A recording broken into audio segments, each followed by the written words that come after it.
రాజకీయ విమర్శల్లో variety style చూపించే నెల్లూరు నేత ఆనం మరోసారి చెణుకులు విసిరారు. నెల్లూరు ఎంపీ రాజమోహన్ రెడ్డి ఆయన కుమారుడు ఆత్మకూరు ఎమ్మెల్యే గౌతమ్ రెడ్డిని టార్గెట్ చేస్తూ శాతకర్ణి సినిమా డైలాగులు సంధించారు. ఎంపీ ఎమ్మెల్యే బోర్డులు పెట్టుకుని మేకల్లా అరుస్తున్నారని అన్నారు.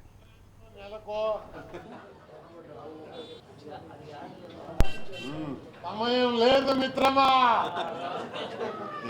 సమరమా శరణమా, అంతేగాని రాజు వెడలే రాజు వెడలే రమ్మితే జమ్ములగా అని ఎవరయ్యా మీకు బ్యాండ్ మేళం పెట్టేది? దేవుడి పెళ్లికి భుజకీర్తులు ఎందుకండి? దేవుడి పెళ్లికి అందరం పెద్దలమే. ఆత్మకూరు ఉదయగిరి ప్రజల మీద మీకు ఎంత ప్రేమ ఉందో ఆ ప్రేమ గురించి చెప్పవయా. ప్రేమ ఏందో నీక? ఎమ్మెల్యే ఎంపీ భుజకీర్తులు తగిలించుకొని అందరూ వచ్చి మాకు డప్పు కొట్టాలా అంటే ఎట్లా?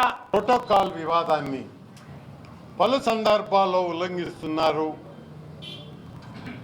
అని చెప్పి ఒక 2 మేకలు అరుస్తూ ఉన్నాయి.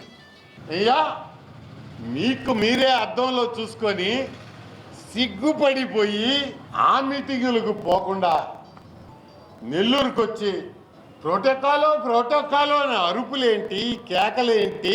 నీ కొడుకు నిన్ను ఏ పథకాలు అడిగాడు, ఏ రోడ్లు అడిగాడు, ఏ కాలువలు అడిగాడు అని చెప్పు ముందు నువ్వు అసలు.